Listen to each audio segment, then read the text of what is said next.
ఓం విఘ్నేశ్వరాయ నమః. శ్రీ వెంకటేశ్వర స్వామి వారి దివ్య చరిత్ర 34వ అధ్యాయం.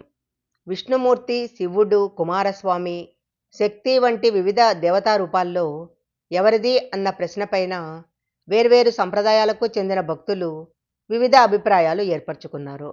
క్రీస్తు శకము 11వ శతాబ్దిలో జరిగిన వాదోపవాదాలలో వైష్ణవ మతాచార్యుడు రామానుజాచార్యుల వారు ప్రమాణయుతంగా వాదించి విష్ణువు విగ్రహమేనన్న వాదాన్ని గెలిపించి నేడనుసరిస్తున్న వైష్ణవ ఆగమాలను స్థిరపరిచినట్లు సాహిత్య ఆధారాల వలన తెలుస్తుంది. విగ్రహాన్ని ఏ ప్రాతిపదికపైన వివిధ సంప్రదాయాల వారు వేరువేరు దేవీమూర్తులుగా భావించారన్న విషయాన్ని ఇలా చెప్పవచ్చు. కొంతమంది తిరుమలలో ఉన్న విగ్రహము శివుడు అని భావించారు. అలా వారు భావించటానికి ముఖ్య కారణము విగ్రహానికి దీర్ఘకేశాలు ఉండటము, ధనుర్మాసంలో నెల రోజుల పాటు బిల్వపత్ర పూజ జరగటం లాంటివన్నీ కూడా, విగ్రహం భుజాలపైన నాగాభరణాలు ఉండటం కూడా ఈ సందేహానికి బలమిచ్చింది.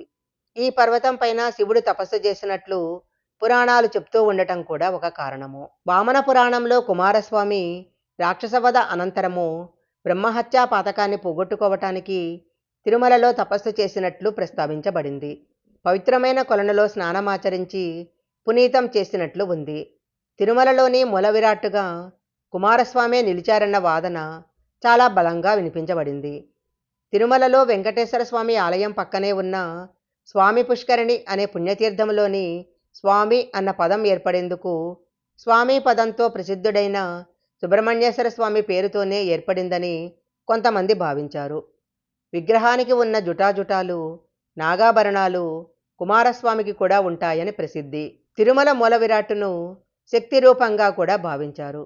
దీర్ఘమైన కేశాలుండటము, శుక్రవారం పసుపుతో అర్చించటము ఈ ప్రతిపాదనలకు మూల కారణము. ధ్రువబేరానికి 6 అడుగుల పొడవైన చీర వంటి వస్త్రాన్ని కట్టడం కూడా దీనికి కారణంగా చూపించారు. ఆలయ ప్రాకారం పైన సింహాలున్నాయి. సింహాలు శక్తిపీఠంపైనే ఉంటాయని వాదించటం జరిగింది.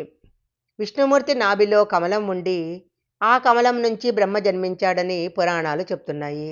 తిరుమల ఆలయంలోని విగ్రహానికి నాభి కమలం లేకపోగా కమలపీఠం పైన విగ్రహం ఉండటం వలన బ్రహ్మ కూడా కావచ్చని కొంతమంది వాదించారు. కాలభైరవుని విగ్రహమేమోనని మరికొంతమంది వాదించారు. 11వ శతాబ్దం వరకు విగ్రహానికి శంకుచక్రాలు ఉండేవి కాదు. శంఖమో చక్రమో ధరించినట్లుగా చేతులు ఎత్తి వేళ్లను పైకి చూపిస్తున్న భంగిమలో ఉండేది. శంకు చక్రం ఉండేది కాదు.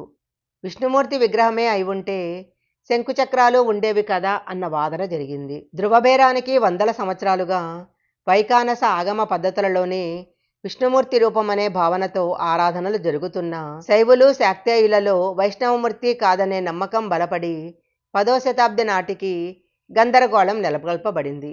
రామానుజాచార్యులు ధ్రువబేరము శివుడు, కార్తికేయుడు, శక్తి వంటి దేవతారూపాలు కాదని నిర్ధారణగా శ్రీ మహావిష్ణువేనని నిరూపించారు. వేదపురాణ ప్రమాణాలను చూపి శైవుల వాదనలను ఖండించి అప్పటి వరకు కొనసాగుతున్న వైకానస ఆగమంలో వైష్ణవ పూజా విధానాలు స్థిరపరిచారు. అంతకుముందు శైవులు తమ వాదనలను 11వ శతాబ్ది నాటి స్థానిక యాదవరాజు వద్దకు తీసుకెళ్లారు. యాదవరాజుకు తమ ప్రతిపాదనలు, వాదనలు వివరించి శైవారాధనలు ప్రారంభించటానికి అనుమతించమని కోరారు. అప్పటికి శైవులు, శాక్తేయులు విగ్రహాన్ని ఇతర దేవతా విగ్రహంగా ఆపాదించడమే గాక ఎవరి సంప్రదాయాలను అనుసరించి వారు ఆలయ ప్రాంగణంలో నిర్వహించుకోవటము, బలులివ్వటం లాంటివన్నీ కూడా తారస్థాయికి చేరుకున్నాయి. ఇలాంటి స్థితిగతుల మధ్య రామానుజాచార్యులు తిరుమల ప్రాంతానికి చేరుకొని యాదవరాజు ముందు శృతి పురాణాల నుంచి సాక్ష్యాధారాలు చూపించి వాదించారు. శివుడు, కార్తికేయుడు శక్తి కాదని విష్ణుమూర్తి విగ్రహమేనని నిర్ధారణ చేసేలా ప్రమాణయుతంగా నిరూపించారు. శ్రీ వెంకటేశ్వర స్వామి వారి దివ్య చరిత్ర 34వ అధ్యాయం సంపూర్ణం.